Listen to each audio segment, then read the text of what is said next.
नमस्कार, आप देख रहे हैं राष्ट्र धर्म और मैं हूं आपके साथ चंद्रशेखर त्रिशूल। महाराष्ट्र में महाविकास अघाड़ी सरकार का गिरना अब लगभग तय हो गया है। गुवाहाटी में एकनाथ शिंदे ने 42 शिवसेना और 7 निर्दलीय विधायकों के साथ फोटो जारी कर शक्ति प्रदर्शन किया है। इसके बाद शिवसेना नेता संजय राउत ने कहा कि हम एनसीपी और कांग्रेस से गठबंधन तोड़ने के लिए तैयार हैं। तो एनसीपी कोटे से मंत्री छगन भुजबल ने कहा, गैर जिम्मेदारी तरीके से बयान दिया गया है, सहयोगी दलों से चर्चा करना जरूरी था।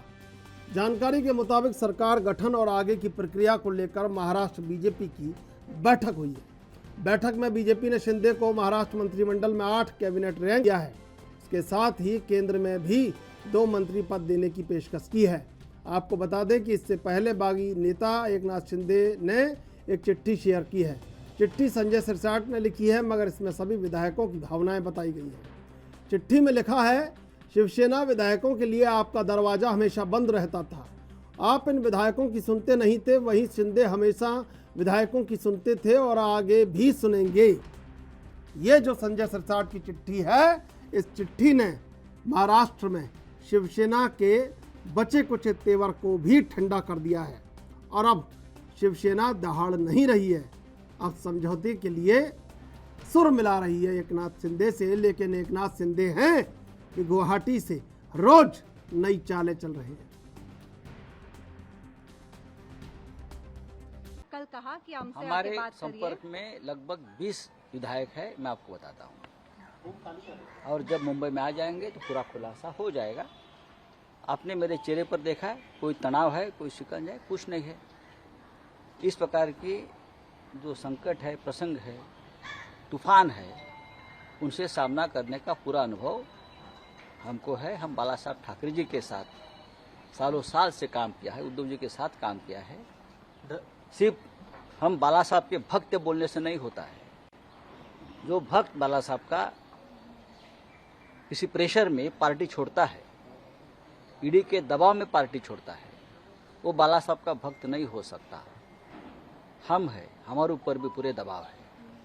हमारा एक मंत्री 4 दिन से लगातार ईडी के ऑफिस में जाकर बैठ रहा है, उसने पार्टी नहीं छोड़ी। मैं और मेरे परिवार के ऊपर पूरा दबाव है ईडी का। हम आज भी ठाकरे परिवार और पार्टी के साथ रहेंगे और आखिरी सांस तक रहेंगे। क्या आपको लगता है कि इस दबाव की वजह से फ्लोर टेस्ट पे कुछ असर पड़ेगा? देखिए, जब फ्लोर टेस्ट होगी तो सबकी टेस्ट हो जाएगी। एनसीपी के कुछ कौन पॉजिटिव है, कौन नेगेटिव है, सबको। अभी जो है पवार साहब के नेतृत्व में हम आज भी महाविकास अघाड़ी में उद्धव ठाकरे जी के साथ में हैं। और अगर जो संजय राउत कह रहे हैं जी, वो बात अगर सही है, उस रास्ते पर वो जाना चाहते हैं, तो वो हमारे नेता पवार साहब के साथ बातचीत करें। इनको जो है कोई जो है रोक नहीं सकता है। पार्टी जो है अपना अपना रास्ता अपना सकता है। और हम लोगों के बारे में हम यही कहेंगे, सरकार में है आनंद है, नहीं है फिर भी जो है विरोधी पक्ष में, विरोधी दल में रहकर लड़ने की हमें बहुत। तो हमने एक बार स्पष्ट कर दिया कि ये सब मामला जो है ये महाभारत बीजेपी ने बनाया है और बीजेपी क्यों छुप के बैठी है, ये सवाल हमारा है। बीजेपी क्यों नहीं जवाब देती है जनता को? इस तरह से महाराष्ट्र में अस्थिरता पैदा कर महाराष्ट्र की जनता का जो नुकसान बीजेपी के माध्यम से हो रहा है और बीजेपी चुप बैठी है, उसके पीछे ईडी का जो राजकारण कर जिस तरह से दहशत और लोकशाही का जो खून करने का काम जो बीजेपी कर रही है, वो आज क्यों शांत बैठी है, ये सवाल कांग्रेस। इसी मुद्दे पर चर्चा करेंगे। 3 मेहमान हमारे साथ बने हुए हैं। शबनम पांडे बीजेपी से, रत्नाकर सिंह कांग्रेस से, सर्वेश्वर पाठक राजनीतिक विश्लेषक। आप तीनों का स्वागत है एनबी न्यूज पर। शबनम जी, लगातार घूम फिर कर बार बार आरोप आप ही पर आ रहा है कि आपने ही खेल बिगाड़ा है महाविकास अघाड़ी का, और किसी के ऊपर कोई इल्जाम नहीं है, सारा इल्जाम बीजेपी के ऊपर। चंद्रशेखर जी, जो इल्जाम लगाने वाले हैं उन्हें आत्मलोकन करने की जरूरत है, लेकिन जो इल्जाम एकनाथ शिंदे लगा रहे हैं वो महत्वपूर्ण है, क्योंकि एकनाथ शिंदे के साथ जो 42 विधायक और तमाम विधायक जो गए हैं वो कोई बच्चे नहीं हैं कि मासूमियत के साथ हेलीकॉप्टर देखते चढ़ जाते हैं और गाड़ी देखते बैठ जाते हैं और होटल देखते वहां ठहर जाते हैं। वो कोई मासूम बच्चे नहीं हैं, वो पूरी रणनीति के तहत जाते हैं और उन्होंने पूरी रणनीति के तहत अपने पत्र को दिया है, पत्र को सामने लाया और पत्र में साफ तौर पे सारी शिकायतें सामने रखी है। और ये गठबंधन जो हुआ था ये शुरुआत से ही एक वैचारिक मतभेद वाले गठबंधन थे, लेकिन सत्ता के लालच में आके उद्धव ठाकरे हो, एनसीपी हो या कांग्रेस हो, इन्होंने गठबंधन किया था और उस गठबंधन का फल धीरे धीरे जिस तरीके से गठबंधन का पाप फलता फूलता रहा, आज वो विस्फोट होके उसका घड़ा फूट गया है। और उस घड़े के फूटने पर कांग्रेस और एनसीपी लगातार भारतीय जनता पार्टी पे आरोप लगा रही है कि भारतीय जनता पार्टी इसके लिए है। देखिए, कोई भी पार्टी, कोई भी राजनीतिक पार्टी दूसरी पार्टी के अंतरकलह के बीच नहीं होती है। अगर कोई अंतरकलह है, बड़ा मतभेद है, बड़ा मनभेद है, तो निश्चित तौर पे भारतीय जनता पार्टी वहां की सबसे बड़ी पार्टी है। जनता ने उन्हें सत्ता में लाने के लिए किया था, लेकिन कांग्रेस और एनसीपी ने कहीं ना कहीं बरगलाकर अपने साथ किया और फिर जिस तरीके का बर्ताव किया एकनाथ शिंदे के साथ, वहां पे गए, गुवाहाटी गए, सभी विधायकों ने एक मत में बताया कि किस तरीके से उन्हें फंड नहीं दिया जाता था, किस तरीके से उन्हें हाशिए पे रखा जाता था, किस तरीके से मुलाकात नहीं करने दिया जाता था। तो वो अपनी पार्टी को बचाने के लिए अगर वो एकनाथ शिंदे के साथ गए हैं तो इसमें किसी और पार्टी का योगदान कहना गलत होगा, लेकिन निश्चित तौर पे राजनीति संभावनाओं का खेल है और अगर संभावनाएं बनती हैं तो भारतीय जनता पार्टी भी उन पे नजर डाली हुई है। ये कोई राजनीति से अछूती चीज तो है नहीं कि हाथ पर हाथ रखे बैठे रहे। किसी भी राजनीतिक पार्टी को उन सब एक एक स्टेप पे नजर रखनी चाहिए और अपनी रणनीति बनानी चाहिए। इसमें अगर वो हमें आरोप लगाते हैं तो पहले अपने अंदर झांक के देखें कि वो 70 सालों में कैसी राजनीति करते रहे। अगर उनकी राजनीति के बारे में बताऊं तो आर्टिकल 356 का जो दुरुपयोग किया इन लोगों ने, वो जनता से छिपा नहीं है। देखिए, 1967 तक आर्टिकल 356 का दुरुपयोग करके केवल 12 बार राष्ट्रपति शासन किया गया, लेकिन 67 से 85 तक देखिए तो 62 बार कांग्रेस पार्टी ने आर्टिकल 356 का दुरुपयोग किया और 80 में तो हद कर दिया इन्होंने, 1980 में तो हद कर दिया। एक साथ 9 स्टेट में राष्ट्रपति शासन लगाया, बीच मझधार में स्टेट्स की सरकारों को गिराना इनके बाएं हाथ का खेल था।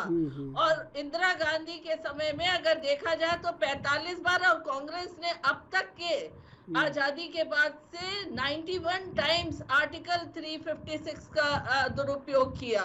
कोई भी कानून बनता दुरुपयोग करने के लिए नहीं बनता है, लेकिन इन्होंने हर हथकंडे अपनाए कि राज्य सरकारों को गिराने का और अपने मन से सरकारों को चलाने का।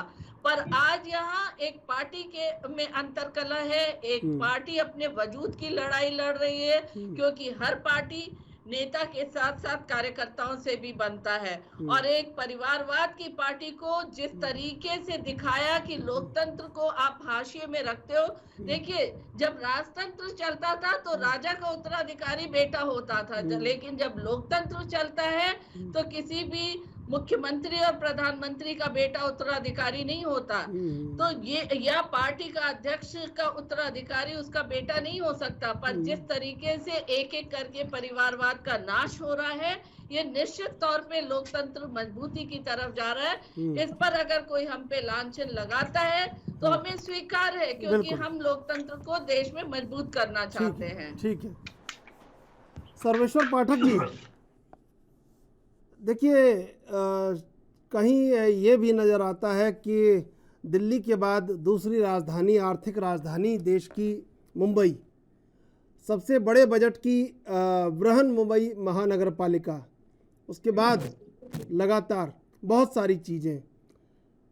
कहीं ऐसा तो नहीं है कि ये तीर कमान छीन कर राज ठाकरे को देने की कोशिश चल रही है और एकनाथ शिंदे तो मात्र एक मोहरा है, पीछे बीजेपी हो इसके? देखिए, ऐसी कोई बात तो होगी तो वो तो समय पर पता चल जाएगा। लेकिन एकनाथ शिंदे ने जो आरोप लगाया है उस आरोप पे हमें गहन विचार विमर्श करने की आवश्यकता है। देखिए, शिवसेना का निर्माण और उसका फंक्शन और उसका राजनीति क्या था आप हम सभी जानते हैं। वो एक हार्डकोर हिंदू आइडियोलॉजी मानने वाली और उस पे बिलीव करने वाली पार्टी थी और वो उसी पे चलती थी। बाला साहब ठाकरे जी को हिंदू हृदय सम्राट कहा जाता था और बड़े बड़े मीडिया पर्सनालिटी से लेके सब उनको ऐसे एड्रेस करते थे। और सडनली बाला साहब के जाने के बाद पार्टी का ग्राफ गिरता ही गया। देखिए, 2014 के इलेक्शन में भी बीजेपी शिवसेना जीत के आई थी। उस समय इनके 60-62 के आसपास शिवसेना के एमएलए जीते थे। इस बार 2019 में 55 पे आ गए। बीजेपी का भी ग्राफ गिर गया। लेकिन जो एक नेचुरल एलाइज थे दोनों और एक एलाइज के कारण गठबंधन की में गए थे और चुनाव जीत के आए थे। और उसके बाद जब आप चुनाव जीत के आए तो वो अपने आप पैतरे बदलने लगे। देखिए, उद्धव ठाकरे जी का बयान आया था जब ये सब हो रहा था कल कि मैं चीफ मिनिस्टर अपनी मर्जी से नहीं बना। अरे जब आप चीफ मिनिस्टर बने नहीं तो सारा लड़ाई तो उसी का था। हमें शरद पवार जी और कांग्रेस ने कहा नहीं आप बनिए तब बनाओ जी। तो फिर आप बीजेपी से अलग क्यों हुए थे? और दूसरी बात, आर्थिक राजधानी है मुंबई, जो भी हो राज ठाकरे को शिवसेना तीर कमान देने की कवायद हो। आप ये देखिए ना कि क्या उद्धव ठाकरे जो अपने आप को बड़ा भाई छोटा भाई बीजेपी के में मान के चलते थे वो अपने पार्टी तक नहीं संभाल पाए। 8-10 विधायक बागी होते तो बात की बात है। यहाँ तो एंटी डिफेक्शन लॉ भी अब नहीं उनपे, जैसा कि जो पिक्चर क्लियर हो रहा है कि 40 से ऊपर के विधायक उनके पास है। तो हमने सबने देखा था कि चिराग पासवान और उनके पशुपति पासवान के बीच जो लड़ाई हुई थी। नहीं, अब देखिए बहुत सारी बातें चल रही है। इन्हीं बातों में ये है कि ठाणे का कद्दावर नाम हुआ करता था आनंद दिघे, कैसे वो उनका निधन हुआ ये अभी तक सवालों के घेरे में है 2000 में। और उसके बाद कैसे राज ठाकरे को अलग कर दिया गया ये सवालों के घेरे में है। 20 सेकंड दीजिए। देखिए, बहुत सारे ऐसे चीज हुए इस सरकार के 2.5 साल के कार्यकाल में।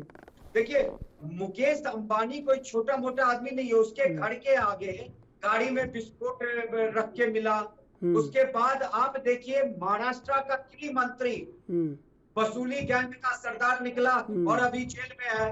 नवाब मलिक का देखिए दाऊद गैंग के साथ हाथ। आखिर ये जो सरकार बनी केवल लूट खसोट करने के लिए, भ्रष्टाचार करने के लिए। शरद पवार जैसे महाकाबिल नेताओं को भी चकमा दे दिया गया बीजेपी के धुरंधरों ने। उन्होंने खुद अपने नेता को कहा कि क्या तुम लोग सोए हुए थे? वहां के गृह मंत्री को तुम्हारी इंटेलिजेंस, मतलब समझिए पार्टी को ध्यान में रखने के लिए वो स्टेट के इंटेलिजेंस को लगाते। शरद पवार का ये बयान है। ठीक है, तो इन लोगों ठीक है, मैं आऊंगा महाराष्ट्र को लूटने के सिवा, भ्रष्टाचार के सिवा और कुछ किया नहीं। ठीक है, मैं आऊंगा आपके पास। रत्नाकर जी, हनुमान चालीसा और अरे भाई आऊंगा। सर्वेसर जी अब पूछ तो लेने दीजिए सवाल, रत्नाकर जी से भी तो पूछ लेने दीजिए। इतना सारा काम हो गया है, इन्हीं से पूछने दीजिए कैसे हो गया है। रत्नाकर जी, क्या लगता है अब आपको? संजय राउत तो देखिए, संजय राउत ने तो क्या भूमिका निभाई है, उन्होंने तो बिल्कुल उद्धव ठाकरे को भ्रष्टाचार बना के रख दिया है। और ये हो रहा है कि एनसीपी को कहना पड़ा जब उन्होंने कहा कि आप घर लौटाओ और जो भी गठबंधन वगैरह तोड़ना है हम तोड़ देंगे। अब आपसे तो कोई कुछ पूछ नहीं रहा है इस समय। देखिए हालत ये है, कांग्रेस से कुछ नहीं पूछा जा रहा है क्योंकि शिवसेना एनसीपी को ही कुछ नहीं समझ रही है इस समय। वो कह रही है हमारे आदमी हमारे घर लौटाएं, हम बीजेपी के साथ सरकार बना लें या किसी के साथ बना लें, शिंदे बच जाए, हमारी तो इज्जत हमारे घर में रह जाए। ये अभी बहुत बड़ी बात है। क्या लगता है आपको? देखिए त्रिशूल जी, मैं समझ गया त्रिशूल जी देखिए, हमने गठबंधन शिवसेना से किया है, हमने गठबंधन संजय राउत और एकनाथ शिंदे से किया है। अगर शिवसेना की तरफ से कोई ऑफिशियल बयान आता है उद्धव ठाकरे जी की तरफ से, तो जरूर हम उस पर प्रतिक्रिया देंगे। लेकिन संजय राउत जो है आए दिन कोई न कोई। चलिए रत्नाकर जी, मैं इस समय रोकना चाहूंगा आपको। तो रत्नाकर जी, अब जो रायता फैल गया है ये कैसे सिमटेगा? क्योंकि अब संभावना नजर नहीं आ रही है कहीं सिमटने की, अब तो और फैलता जा रहा है। और संजय राउत तो बिल्कुल एकदम उद्धव ठाकरे को धृतराष्ट्र बनाने की ओर अग्रसर है। त्रिशूल जी, मैंने आपको पहले भी कहा कि जो है हम लोगों ने एक कॉमन मिनिमम प्रोग्राम के तहत जो है इस महा विकास आघाड़ी सरकार का गठबंधन जो है तय किया और महाराष्ट्र की जनता के हित के लिए तय किया। हमने किसी संजय राउत के लिए या एकनाथ शिंदे के लिए नहीं किया है, ठीक है। और हम उस कॉमन मिनिमम प्रोग्राम के एजेंडे पे हम अनवरत काम करते रहे और बहुत सारा काम किया है हमने।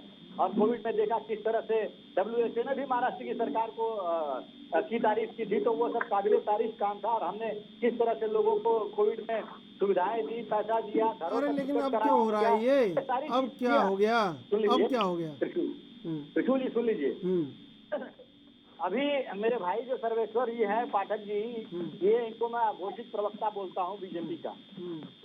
रत्नाकर जी, आपके कहने से कुछ नहीं होगा, सच्चाई को आप समझिए, मैं करिए प्रूफ ना, और मैं प्रूफ कर रहा हूँ कि कितनी भ्रष्टाचारी सरकार आपने बनाई। प्रूफ कर रहा हूँ। आज मैं प्रवक्ता से नहीं डिबेट कर रहा हूँ, मैं एक घोषित प्रवक्ता एक अघोषित प्रवक्ता से डिबेट कर रहा हूँ।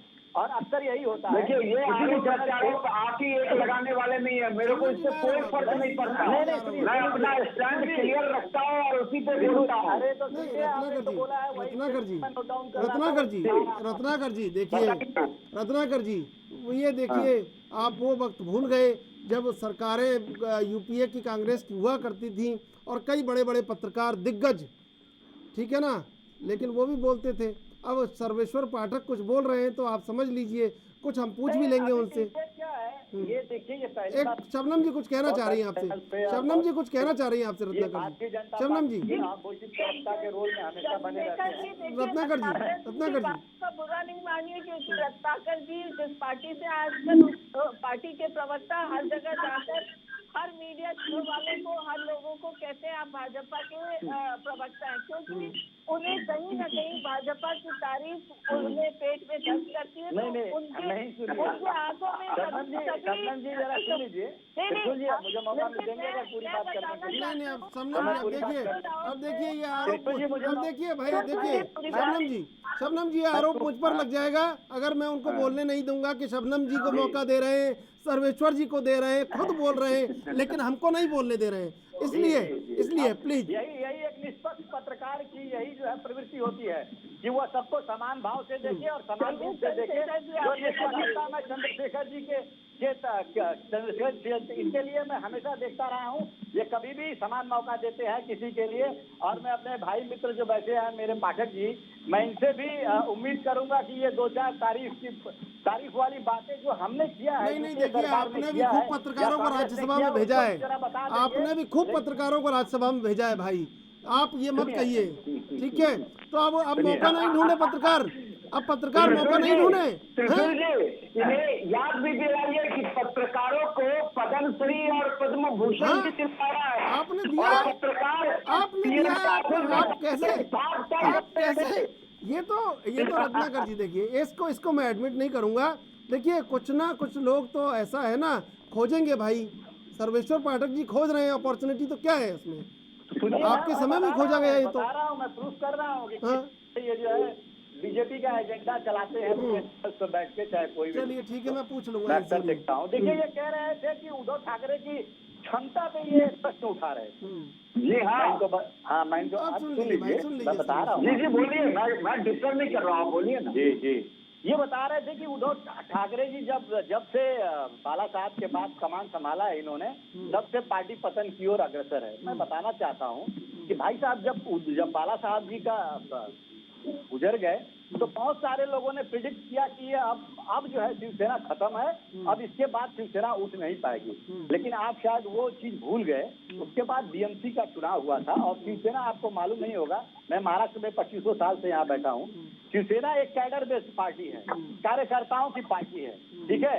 अगर कोई भी उसका विधायक या नेता बगावत करता है और वो चुनाव में जाता है तो वो हार का मुंह देखता है। मैं आपको 2 उदाहरण देता हूँ। पहला उदाहरण नारायण राणे का है। नारायण राणे 16 विधायकों के साथ जो है पार्टी को तोड़ के गए थे। जब चुनाव हुआ तो सिर्फ नारायण राणे जीते, बाकी सारे विधायक हार गए। छगन भुजबल 11 विधायकों के साथ गए थे, छगन भुजबल सहित 11 विधायक हार गए। कुछ और था, ये वक्त कुछ और है। अरे सुनिए, वो वक्त कुछ और था, ये वक्त कुछ और है। मैं इन्हीं की बातों का जवाब दे रहा हूँ। त्रिशूल जी मेरी बात पूरा कर लीजिए जी।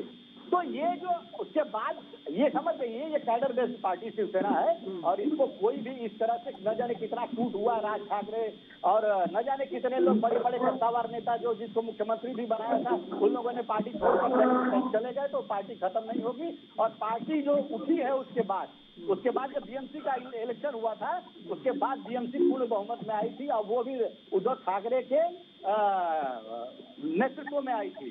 दूसरी बात आप कह रहे हैं कि उद्धव जी ने खुद मुख्यमंत्री बने थे और आज कह रहे हैं कि मुझे मुख्यमंत्री बनने की लालसा नहीं है। शायद इनको शरद पवार के स्टेटमेंट नहीं देखते हैं और नहीं पढ़ते हैं। नहीं, अरे रत्नाकर जी अब मैं आपको बीच में रोक दूंगा। सर्वेश्वर जी इतना अत्याचार मत कीजिए भाई, सुन लीजिए। नहीं, ये मुझ पर आरोप लगा अरे सुन लीजिए, आपके ऊपर आरोप नहीं है, आपको मौका दूंगा मैं, सुन लीजिए भाई, सुन लीजिए। ठीक है। ये देखिए आप वो सारी चीजें देखिए क्या होता है ना, जब पत्रकार सेलेक्टिव हो जाता है ना तो वो क्या है अर्थ का अनर्थ बना देता है। अब ये बताइए आप पत्रकारों को छोड़ दीजिए, अब ये बताइए रायता सिमटेगा कैसे महाराष्ट्र में जो फैल गया है। देखिए त्रिशूल जी मैं आपको आज भी बताता हूँ, अगर शिंदे साहब के पास, क्योंकि मुझे उस बात पे बोलना नहीं चाहिए क्योंकि वो शिवसेना का अंदरूनी मामला है, लेकिन अगर शिवसेना के पास 37 विधायक हैं और वो मुंबई में आके साबित कर देगी 37 विधायक हैं तो कुछ बात बनेगी। अच्छा, आप विधायकों को ले जाकर किलोमीटर दूर ये और बता दीजिए, अभी तो शरद पवार नजर आ रहे हैं, अजीत पवार नजर आ रहे हैं, शिवसेना नजर आ रही है, कांग्रेस नजर नहीं आ रही है। महाविकास अघाड़ी का परिस्थितियों पे बारीकी से नजर रखे हुए हैं और ये आप नजर रखते रह जाएंगे और नजर रखते आता है पे विचार करेंगे, लेकिन ये शिवसेना का अंदरूनी ठीक मामला है। है। चलिए अब मैं आऊंगा आपके पास, मैं आ रहा हूँ सर्वेश्वर जी, आ रहा हूँ मैं आपके पास आ रहा हूँ। शबनम पांडे जी, क्या लगा आपको कांग्रेस के इस पूरे स्टेटमेंट में? कहाँ आपको कोई संभावना ऐसी लगी कि यहाँ पे बहुत स्पष्ट होके कांग्रेस ने कुछ कहा है? रत्नाकर जी ने बहुत लंबी चौड़ी बात कही, लेकिन स्पष्ट होके क्या आपके समझ में आया इसमें?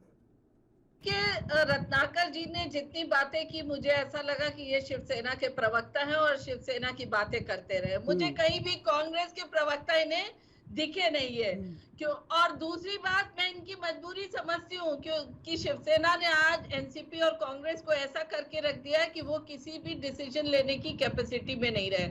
पहला ही दिन जब ये सारे चीज चलते हैं तो आदित्य ठाकरे ट्विटर पे से अपना मिनिस्टर हटा देते हैं लिखा हुआ। दूसरा, ये मातोश्री शिफ्ट हो जाते हैं।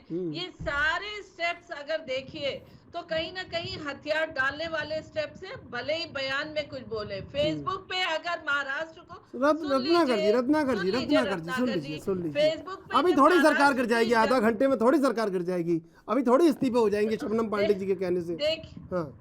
देखिए, जब फेसबुक पे महाराष्ट्र की जनता को वो संबोधित करते तो ऐसा लगता है एक बार शिंदे को वो संबोधित कर रहे और उन्होंने कई बार इस्तीफा देने की बात की है कि मैं आप सामने आके बोलो। अगर 2.5 साल तक सामने आने की उनका मौका नहीं मिला और आज जब सब बगावत कर रहे हैं तो सामने आके बोलो, मुझे लगता है कुछ नहीं। और अभी एकनाथ शिंदे ने साफ तौर पे कहा आप इस्तीफा दो, हम सब सामने आ जाते हैं।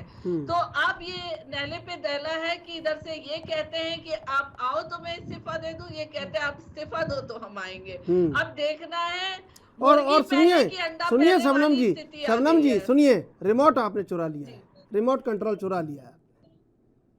देखिए, हम महाराष्ट्र की सबसे बड़ी पार्टी है, रिमोट हमारे ही हाथ में होना चाहिए, पर हमारा रिमोट चुराने का काम कांग्रेस पार्टी और एनसीपी ने किया था। आपने कांग्रेस पार्टी और तो फिर आपने उसमें से सेल निकाल ली है। बहकावे में उत्तर प्रदेश में जब साथ में इलेक्शन लड़ते हैं तो अखिलेश का क्या हश्र होता है आप सब जानते हैं। बिहार में जब कांग्रेस पार्टी के साथ तेजस्वी लड़ते हैं क्या अच्छा, हाल होता अब है। ये तो बता दीजिए, आज रिमोट वही है हाल कहाँ? सिर्फ ये रिमोट है कहाँ? गुवाहाटी में है, गुवाहाटी में है, मुंबई में है, दिल्ली में है, कहाँ है ये रिमोट?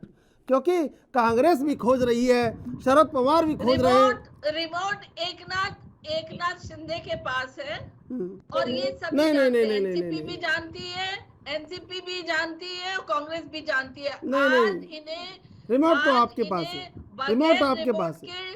चला टीवी छोड़ के वो लोग गायब हो गए। अब ये टीवी बंद कैसे करें? जिस टीवी में बार बार भाजपा का गुणगान हो रहा, उस टीवी को ये बंद भी नहीं कर पा रहे क्योंकि रिमोट एक नाथ शिंदे के पास नहीं, रिमोट तो आपने छुपा दिया है, रिमोट तो आपके पास है। सही बात तो ये है, रिमोट आपके पास है।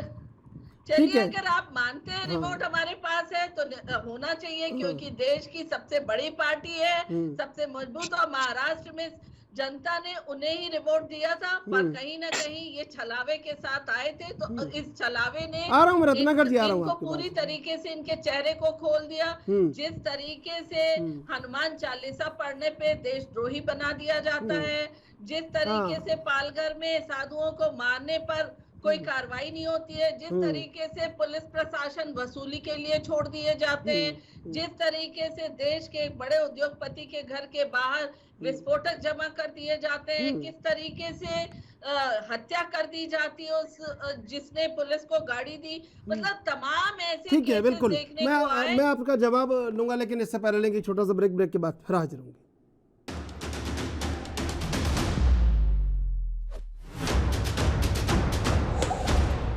सीधे चलेंगे मेहमानों के पास। सर्वेश्वर पाठक जी, क्या लगता है कि श्रीकांत शिंदे जो राजनीतिक ज्ञान लेते रहे देवेंद्र फडणवीस से, उधर पिता को भी समझाते रहे कि सुन लीजिएगा 2 मिनट आप तो, और एक सुन के वही जवाब दीजिएगा भाई, है ना? ठीक है, आप रत्नाकर जी को मत देखा कीजिए, पूरे देश को देखा कीजिए।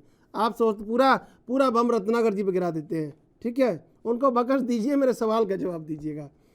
श्रीकांत शिंदे अपने पिता को समझाते रहे कि देवेंद्र फडणवीस जो कह रहे हैं वो सही कह रहे हैं, और वो इतना समझ गए कि बगावत का वो इकबाल बुलंद कर दिया कि शिवसेना एकदम कहीं ना कहीं, और एक उनके मन में ये भी था कि आनंद दिघे जो कहीं उनके राजनीतिक गुरु थे, उनका जिस तरह निधन हुआ, और बाद में कई बार ये मसला उठा के ये स्वाभाविक मृत्यु नहीं थी, और कभी बाला साहब ठाकरे भी ये समझते थे कि आनंद दिघे बड़े नेता हो सकते हैं मुंबई के, लेकिन वो नहीं हो पाया।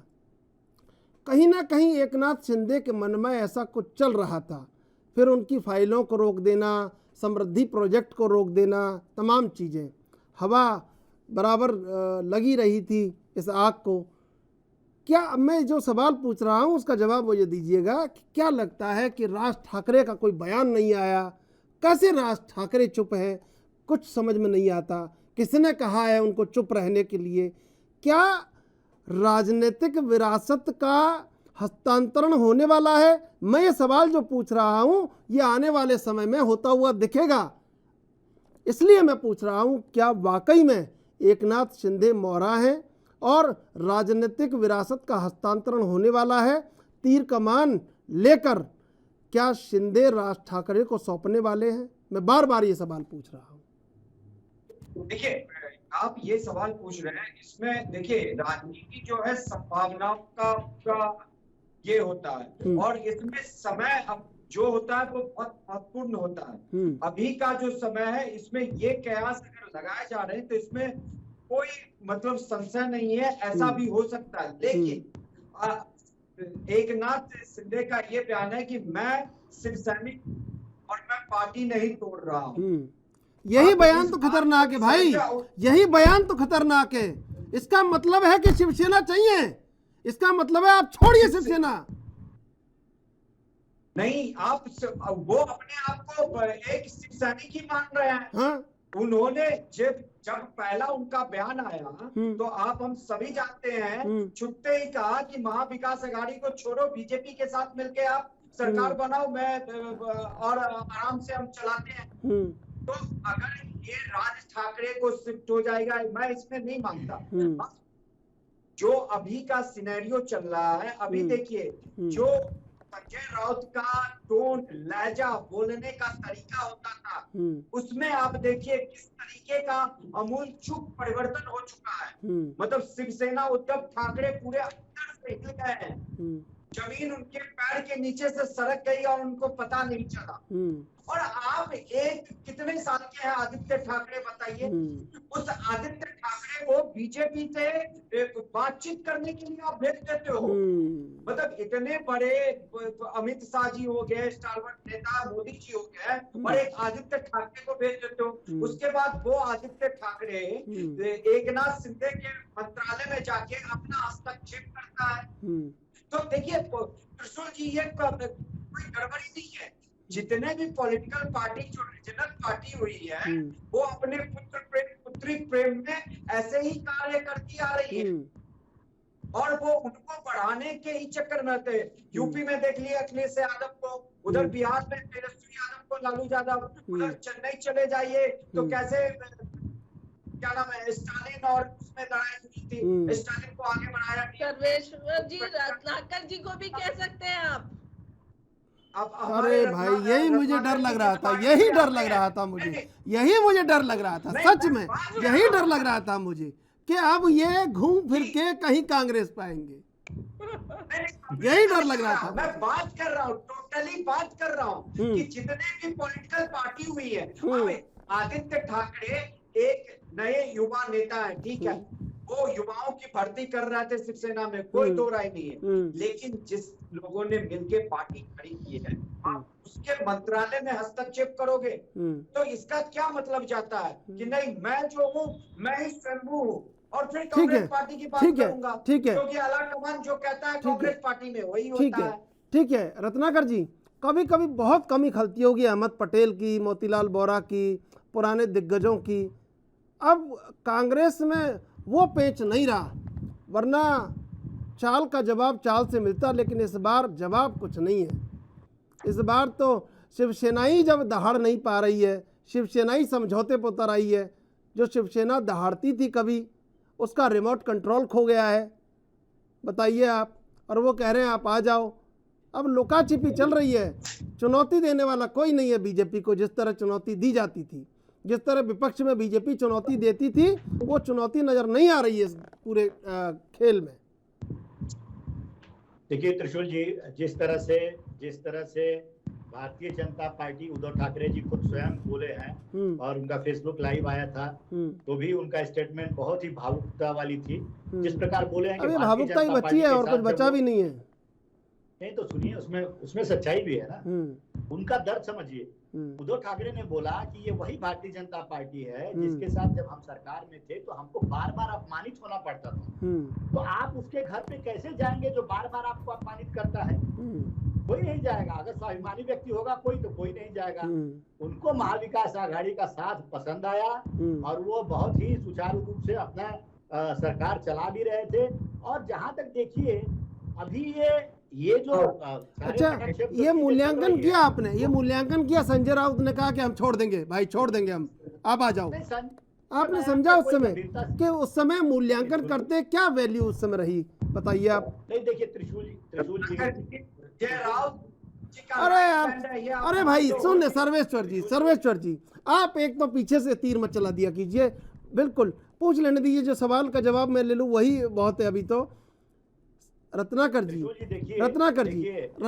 देखिए, रत्नाकर जी, जो संजय राउत ने कहा ना कि हम छोड़ देंगे इनको, आप समझ रहे हैं, आपको उन्होंने गंभीरता से नहीं लिया उस समय संजय राउत ने चाहे संजय राउत ने धृतराष्ट्र बना दिया उद्धव ठाकरे को, लेकिन संजय राउत ने जब कहा कि हम छोड़ देंगे इनको, भाई आप आ जाओ, आप समझ रहे हैं इस बात का मतलब आपको कुछ गिन नहीं रहा है, कोई कहीं गांठ नहीं रहा है, और आपका कोई बयान नहीं आ रहा है, और आप हैं कि पूरा झंडा बुलंद किए खड़े हैं उनके साथ। आप भी कह देते भाई हम भी छोड़ देंगे। सुनिए आप, त्रिशूल जी, आज पृथ्वीराज चौहान का बयान सुनिए आप, पूर्व मुख्यमंत्री, उन्होंने क्या बोला? संजय राउत के बयान के ऊपर कोई भी वक्तव्य नहीं दिया जा सकता जब तक कि शिवसेना का ऑफिशियल कम्युनिकेशन कोई नहीं आता है, तब तक कोई पार्टी का नेता कुछ भी बयान देता उसके ऊपर कांग्रेस बयान नहीं करेगी।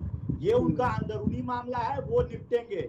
अगर फ्लोर टेस्ट में कांग्रेस की जरूरत होगी, कांग्रेस अपने 44 विधायकों के साथ वहां पे खड़ी रहेगी। तो कोई संजय राउत आज कुछ भी बयान देते हैं, वो तो दिन में 10 बयान देते हैं, हर बयान पे कांग्रेस पार्टी रिएक्ट मतलब गंभीरता से नहीं लेते ना आप संजय राउत को? मैं यही सुनना चाह रहा था, मतलब आप गंभीरता से नहीं ले रहे ना संजय राउत को?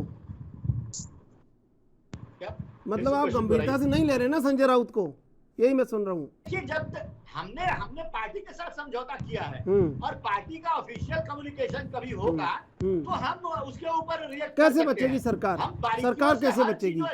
महाविकास आघाड़ी कैसे बचेगी अभी बता दीजिए जरा, क्योंकि अभी तक कुछ हो नहीं पाया है आपसे। अभी तक कोई संवाद, कोई फोन, कोई रिश्ते, कोई संबंध, कुछ नहीं सुधरा है अभी तक। वैसा का वैसा ही है, जैसा कल था, जैसा परसों था। स्टेटमेंट आया है, मैं आपको बता देता हूँ। शरद पवार जी का अभी स्टेटमेंट आया है। जानते हैं आप कि कितने गंभीर और कितने वरिष्ठ नेता है वो, जो कहते हैं कहा है उसका बहुत मायने रहता है। उन्होंने कहा है कि उन्होंने एक ही संदेश दिया है कि जो भी शिवसेना के बागी विधायक हैं उनको उसका नतीजा भुगतना पड़ेगा। सुनिए बात, इस बयान आप अगर आप सुन लीजिए शरद पवार पता है कौन है? बहुत बड़े नेता हैं, उनको सद्दाम मरे या बुश, भारत दोनों में खुश, वो इस तरह के नेता हैं, समझ लीजिए अच्छी तरह से। हाँ अगर सुनिए त्रिशूल जी, हाँ, अगर शरद पवार जी को भारतीय जनता पार्टी के प्रति अगर कोई भी प्रेम रहता तो शरद पवार जी महाविकास आघाड़ी की सरकार नहीं बनवाते, खुद जो है वो बीजेपी के साथ चले गए होते। और बीजेपी आपको मालूम है कि कैसी पार्टी है, कितना लालच देती है। एक एक विधायक को खरीदने के लिए 25 से 50 करोड़ का लालच दिया जा रहा है। 35 करोड़ मध्य प्रदेश में विधायकों को खरीदने के लिए यही भारतीय जनता पार्टी दी थी। यहाँ तो कोई जिक्र आया नहीं है, भारतीय जनता पार्टी, यहाँ कोई जिक्र नहीं आया अभी तक। ये तो देखिए यहाँ कोई जिक्र अभी तक नहीं आया इस तरह का। आप शायद बाकी बहुत सारे नेताओं का जिक्र आया है। नहीं, मैं बहुत सारे लोगों से बात कर रहा हूँ, बहुत सारे लोगों से बात कर रहा हूँ, जिक्र नहीं आया। शबनम पांडे जी, शबनम जी, जिस तरीके का रत्नाकर जी आरोप लगा रहे हैं, तो मैं यही कहूंगी जिस तरीके से संजय राउत के लिए कह रहे हैं कि इनके बयानों का कोई मतलब नहीं है, पार्टी के बयान, तो रत्नाकर जी के बयानों का भी कोई मतलब नहीं है, क्योंकि प्रवक्ता, अगर इनके हैसियत से प्रवक्ता का कोई हैसियत नहीं है। नहीं तो आप ऐसे आरोप कैसे लगा सकते हैं? आप मॉन्स्ट्रेटिंग करते थे अपने समय में, आप वो आरोप भारतीय जनता पार्टी पर ना लगाएं। आप इस तरह के आरोप भारतीय जनता पार्टी पर ना लगाएं। आपने वो पार्टी का व्यू बोलता है, ठीक है, एक विचारधारा की लड़ाई लड़ता है। पर आप इस तरीके से अनर्गल आरोप ना लगाएं तो बेहतर है। अपने गिरबान में झांक के देखिए कि आप लोगों ने किस तरीके से सरकारों को गिराया है। इस तरीके का काम आप करते रहे, पर ये आरोप भारतीय जनता पार्टी पर ना लगाए। पर मेरा ऐसा मानना है कि अब तक के 2.5 साल के कार्यकाल में संजय राउत जी शिवसेना के मुख हुआ करते थे, वही सारी बातें मीडिया के सामने रखा करते थे। और साफ तौर पे जो मैंने पहले बताया कि ट्विटर से मिनिस्टर हटना, मातोश्री शिफ्ट होना, ये कहीं ना कहीं हथियार डालना था।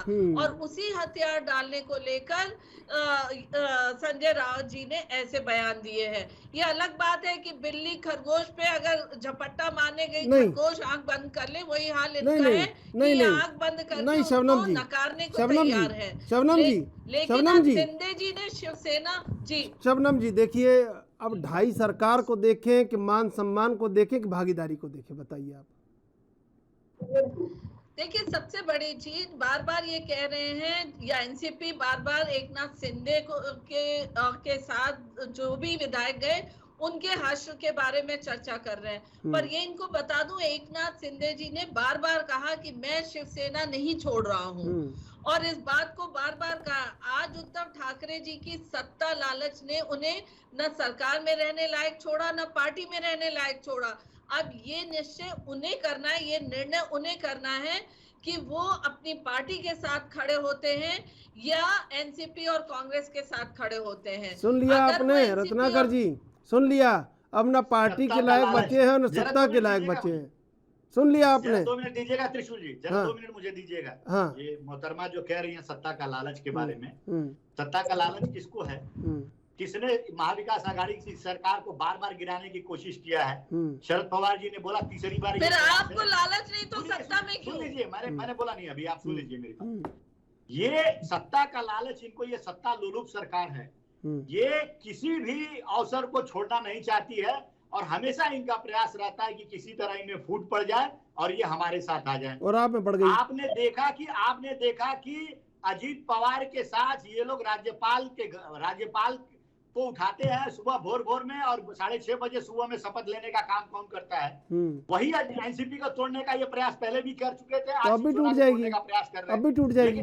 फिर 44 सीट पाके आप क्यों सत्ता में जाना चाहिए? मैं जानना चाहती हूँ किस सत्ता लोभ में आप 44 सीट पे चले आए? हम तो सबसे बड़ी पार्टी है, अगर हम लोग करते हैं तो समझ में आता है, आप 44 सीट पे कैसे लोग करने लगे? सरकार के असंवैधानिक तरीके से बनाया है क्या? आप वो तो जवाब दीजिए। वो तो अब सरकार गिरेगी तो आपको मालूम चलेगा। अब सरकार गिरेगी भाई तो देखिए, आपको समझ आएगा। भाई देखिए, सुनिए रत्नाकर जी, रत्नाकर जी, को ना घर का छोड़ा ना घाट का छोड़ा, रत्नाकर जी, ठाकरे ना घर के ना घाट रत्नाकर जी देखिए, जिस संवैधानिक तरीके से आपने सरकार बनाई है उसी संवैधानिक तरीके से गिरा रहे हैं सरकार को। सरकार गिर नहीं रही है अभी। आप ये प्री अनाउंस मत करिए कि सरकार गिर रही है। सरकार देखिए, अगर सरकार, सुनिए त्रिशूल जी, मुझे 2 मिनट मौका दीजिए। नहीं, मौका तो पूरा है, उद्धव ठाकरे को ही मौका दे रखा है। जब मुंबई आएंगे ना, जब सारे विधायक जो है मुंबई आएंगे, उस समय पता चलेगा कि कौन विधायक शिवसेना उत्तर महाराष्ट्र के और मराठवाड़ा के विधायक हैं सारे। आपको बता दूं मैं, उत्तर महाराष्ट्र मराठवाड़ा के विधायक हैं और ये शरद पवार के प्रभाव का क्षेत्र है। रत्नाकर जी, आप 2600 किलोमीटर दूर से आप वीडियो बना के दिखाते हैं, संख्या बल दिखाते हैं। आप मुंबई में आके दिखाइए ना कि आपके पास कितने विधायक बचे हुए हैं। आप जब मुंबई विधायकों को लेके आएंगे, भाई अगर कांग्रेस और एनसीपी की आंख कमजोर हो गई हो तो बात अलग है। फोटो में भी नहीं पहचान रहे हैं आप रत्नाकर जी, कैसी बात करते हैं बताइए? फोटो में नहीं पहचान रहे हैं आप विधायक है, ये क्या है?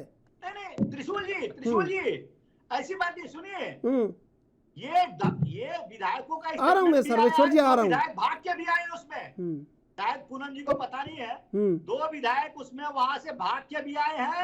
वो विधायक बता रहे हैं कि जबरदस्ती उनको वहां पे जो रखा गया है, सारे विधायक की बात गलत है और 2 की बात सही है। सही में एकनाथ शिंदे के साथ हैं, तब पता चलेगा। और कोई अभी देखिए, अभी भी 33 विधायक उनके पास अगर है तो वो क्यों नहीं भाजपा के साथ जाके राज्यपाल से मिलकर सरकार बनाते हैं भाजपा के साथ? यही तो पेच है, यही तो पेच है, यही तो पेच है। अकेली सत्ता नहीं लेनी है, अकेली सत्ता नहीं लेनी है, और भी बहुत कुछ लेना है। एक्चुअल में उनके पास संख्या नहीं है। वो जब यहाँ पे आएंगे महज 10 से 11 विधायक उनके साथ रह। भाई कमाल है आपका हौसला, कमाल है, कमाल है आपका हौसला। 50 विधायक वो दिखा रहे हैं और आप कह रहे हैं विधायक नहीं है। विधायक जब मुंबई में आएंगे तब पता चलेगा किसके साथ कौन विधायक है। कितना हौसला बचा है। बंद कर देंगे 2600 जी और उद्धव ठाकरे जी ने हथियार रख दिया। चलिए मैं आऊंगा, सर्वेश्वर जी, सर्वेश्वर पाठक जी, सर्वेश्वर पाठक जी, क्या लगता है कि सत्ता के संग और भी कुछ लेना है या बहुत कुछ लेना है? देखिए, सत्ता के साथ बहुत कुछ लेना है, इसमें कोई दो राय नहीं है।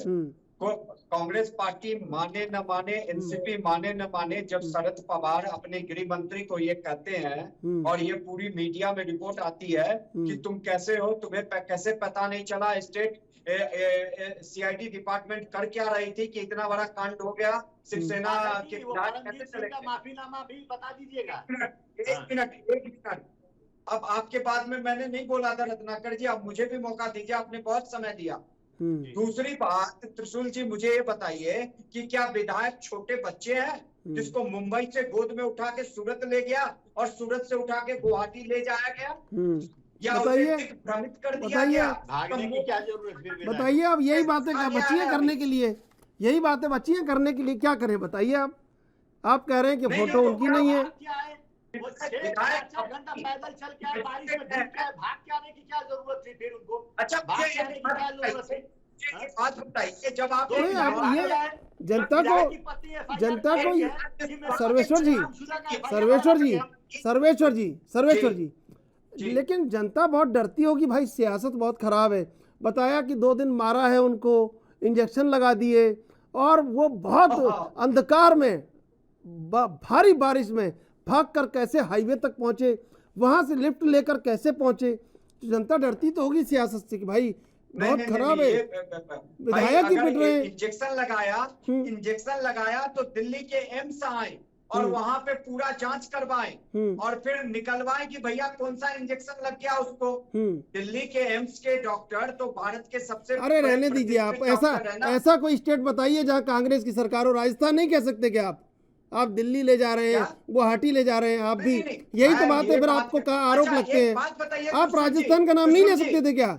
नहीं, राजस्थान का मैंने नाम लिया, वहाँ भी अच्छे हॉस्पिटल है। राज्यसभा के इलेक्शन के लिए एक राज्यसभा के इलेक्शन के लिए कांग्रेस अपने विधायक को शिफ्ट कर लेती है होटल में। तो अगर वो एकनाथ शिंदे पार्टी की में जो भी उसके साथ ट्रीटमेंट हो रहा है, या कांग्रेस कर रही थी या एनसीपी या उनके खुद के मुखिया अपने विधायक को नहीं सुन रहे थे, तो वो अगर सूरत जा रहे हैं, गुवाहाटी जाके बात कर रहे हैं, तो इसमें इनको समस्या क्या है? अच्छा, ये खेल राज्यसभा से ही बिगड़ा है। टेस्ट हो नहीं रहा है, ये खेल राज्यसभा से ही बिगड़ा है। फ्लोर टेस्ट हो नहीं रहा है। नहीं, ये खेल राज्यसभा से बिगड़ा है सारा। बीजेपी भी अभी राज्यसभा चुनाव से बिगड़ा है खेल।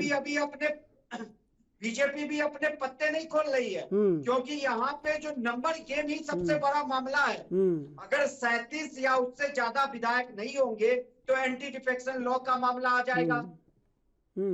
तो बीजेपी, देवेंद्र फडणवीस ने ये साबित कर दिया है कि वो शरद पवार से भी बड़े स्ट्रेटेजिस्ट है महाराष्ट्र की राजनीति में। शरद पवार को कहा जाता था एक तालाब की बड़ी मछली है, इसीलिए बोलता हूँ आघोषित प्रवक्ता है, आघोषित प्रवक्ता इसीलिए बोलता हूँ मैं, इसीलिए आपको घोषित प्रवक्ता बोलता हूँ। शादी की सारी धरी काम आप सुनिए सर्वेश्वर जी, कुछ काम तो शबनम पांडे जी की छोड़ दीजिए, वो भी कहते हैं प्रबुद्ध हैं और वो कह लेंगी ये बात। तो इनको मौका नहीं मिलेगा इसमें रत्नाकर जी ने, मैं ये जवाब ले लूंगा, शबनम पांडे जी से ले लूंगा ये जवाब, शबनम पांडे जी से ले लूंगा ये जवाब। उद्धव ठाकरे बोल रहे हैं कि मैं अपने मन से सीएम नहीं किया हूँ। जब शरद पवार जी और कांग्रेस ने कहा था, आप ये कह रहे हैं ना, के न्यूज़पेपर में छपा हुआ है, और वो भी लीडिंग इंग्लिश स्टडीज में। आपके जैसे पत्रकार ही उस पे छाप दिया रहेगा। नहीं, अगर रत्नाकर जी तमाम चैनल्स पे भी चला है। उद्धव ठाकरे का स्टेटमेंट, चलिए अब देखिए, अब सुनिए सर्वेश्वर जी, अब मैं बीजेपी का ही स्टेटमेंट ले लेता हूँ। चलिए बीजेपी का ही ले लेता हूँ भाई। अरे भाई बीजेपी का स्टेटमेंट ही ले लेते हैं, बीजेपी का ही स्टेटमेंट। अरे भाई बीजेपी का स्टेटमेंट ले लेते हैं। शबनम जी शबनम जी कह रहे हैं कि मेरे को कोरोना हुआ है और कोरोना में इतने आदमी से मिलते हैं। अरे कहाँ हुआ है कोरोना? अरे कोरोना का बहाना है। अरे साहब ये सियासत के लिए नया बहाना है ये।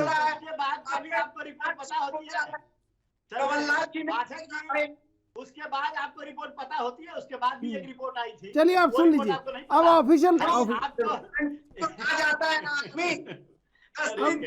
सर्वेश्वर जी नहीं ठीक है। मैं शबनम जी देखिए बताइए मुझे, पाठक जी आप सेलेक्टिव बातें करते हैं, पाठक जी कांग्रेस ने अच्छा किया। मुझे 22 साल की महाविकास आघाड़ी आपने की तरह निष्पक्ष बात करिए। सरकार हो गई। आपकी बातों से यही लगता है कि पूरे देश में बीजेपी ने ही बहुत कुछ किया है, कांग्रेस ने कुछ किया ही नहीं। ठीक है, अब हम इस पे ऑफिशियल स्टेटमेंट ले लेते हैं भाई। देखिए अरे भाई ऑफिशियल स्टेटमेंट ले लेते, सुन लीजिए। हाँ, कांग्रेस कैडर की पार्टी थी, ग्रैंड ओल्ड पार्टी थी। आज कांग्रेस का हाल क्या है? कभी अरे तो कांग्रेस ये तो चक्र होता है ना, उसका क्या है, चक्र होता है, ये तो चक्र ठीक है, होता ठीक है, ना। अब ठीक है, सुन लीजिए भाई, सुन लीजिए शबनम जी, सुन लीजिए रत्नाकर जी, सर्वेश्वर जी, सुन लीजिए शबनम जी। देखिए पाठक जी, मैं बताती हूँ, कमलनाथ जी को से वो मिले नहीं तो उन्होंने कहा पॉजिटिव है। जब कमलनाथ जी से मिलने का टाइम चला गया तो कह दिया अब हम नेगेटिव हो गए हैं। ये उन्होंने सबके सामने स्टेटमेंट दिया कि अब मेरा नेगेटिव हो गया। तो कांग्रेस को अपनी हैसियत जान लेनी चाहिए। और एकनाथ शिंदे बड़े नेता हैं, ये प्रमाण ये देता है कि कांग्रेस पार्टी जैसी परिवारवाद वाली पार्टी के नेता और कार्यकर्ता में भी हिम्मत नहीं है कि इस तरीके से अपने पार्टी को बचाने के लिए अपने पार्टी प्रमुख के सामने खड़े हो जाना और पार्टी को बचाने का काम करना। तो इसलिए वो चक्र, अरे भाई सुन लीजिए रत्नाकर जी, सुन लीजिए रत्नाकर जी, आप बीजेपी, रत्नाकर जी बिल्कुल ठीक नहीं, बीजेपी का बयान नहीं ले रहे हैं, पत्रकार का भी नहीं ले रहे हैं आप। सुनिए रत्नाकर जी,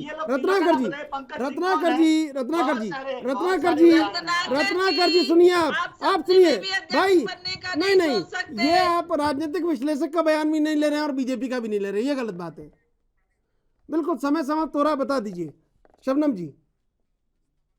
देखिए, निश्चित तौर पे शिवसेना में जिस तरीके की हलचल मची है और एकनाथ शिंदे ने जो एक बोल्ड स्टेप उठा के सबको आईना दिखाया है, ये आईना दिखाना बहुत जरूरी था, क्योंकि जिस विचारधारा पे कोई पार्टी चलती है उसको अपने विचारधारा पे रहना चाहिए। विचारधारा को कैश कराने के लिए केवल विचारधारा बनाने वाली पार्टी का हश्र यही होता है। और जो लोकतंत्र को परिवारवाद में बदलना चाहते हैं उनको भी आईना दिखाने का काम एकनाथ शिंदे ने किया है। समय समाप्त हो रहा है, शायद ये जनता को समय समाप्त हो रहा है। शबनम पांडे जी, रत्नाकर सिंह जी, सर्वेश्वर पाठक जी, आप तीनों का बहुत बहुत धन्यवाद डिबेट में जुड़ने के लिए। दरअसल जिस रिमोट से शिवसेना चलती थी वो रिमोट चोरी हो गया है और शायद वो बीजेपी के पास है, लेकिन एकनाथ शिंदे तो सामने दिख रहे हैं, लेकिन पीछे कौन कौन है ये नहीं दिखाई दे रहा है। आने वाले समय में क्या होगा या क्या नहीं होगा, लेकिन इतना निश्चित जरूर है कि महाविकास अघाड़ी में टूट का एक सिलसिला चालू हो चुका है। बहरहाल देश विदेश की ताज़ा तरीन खबरों के लिए आप देखते रहिए ANB न्यूज़।